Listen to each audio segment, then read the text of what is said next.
Annecy, la coquette cité savoyarde est la capitale du 50 période. L'alimentation en énergie de la ligne expérimentale est obtenue à partir du réseau d'électricité de France par une sous-station d'une extrême simplicité. Les installations réduites au strict minimum consistent essentiellement en 2 transformateurs fournissant la tension monophasée à 20 000 volts.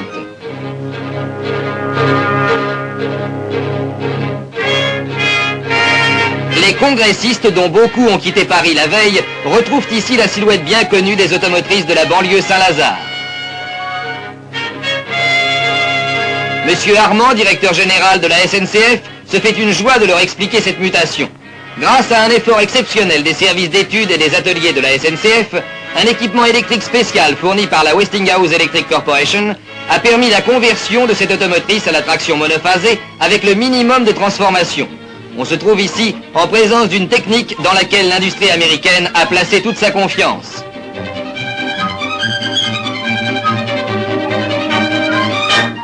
Le courant monophasé, après abaissement de sa tension dans un transformateur, est converti en courant continu dans des redresseurs à vapeur de mercure de très petite taille, appelés ignitrons.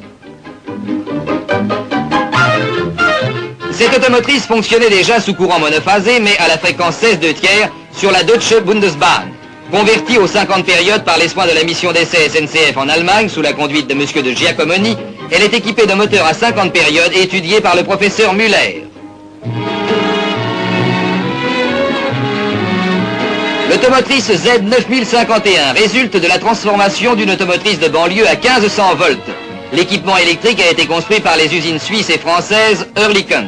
Ces 4 moteurs directs d'une puissance totale de 1600 chevaux ont été conçus pour le service des grandes banlieues électrifiées.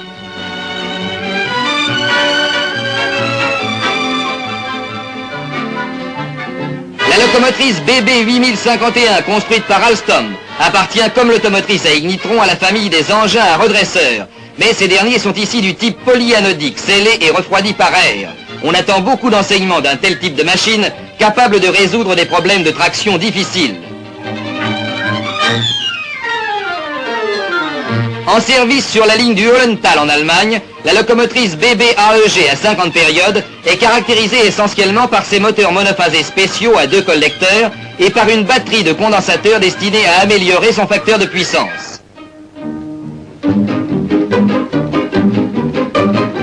Doyenne des prototypes français, la CC6051, un moteur direct construit par Oerlikon et Winterthur, a fait preuve de qualité.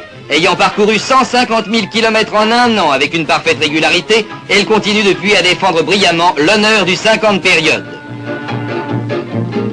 La deuxième des prototypes construits par la société Alstom est une CC à moteur direct, dont la silhouette rappelle les fameux CC7000 à courant continu. Elle se caractérise essentiellement par ses moteurs doubles à 2 induits dans une même carcasse. Quoique plus longue et plus lourde que la CC6051 Oerlikon, elle est cependant un peu moins puissante. 3660 chevaux de puissance continue au lieu de 4200. Un simple fil de 107 mm², un pantographe léger, voilà qui suffit maintenant à faire passer 4000 chevaux dans une locomotive. Il s'agit maintenant de capter 200 ampères au lieu des 2500 à 3000 nécessaires en courant continu. Sous-station réduite au minimum, caténaire légère, puissante locomotive, voici ce que sera la physionomie des futures artères électrifiées de la SNCF.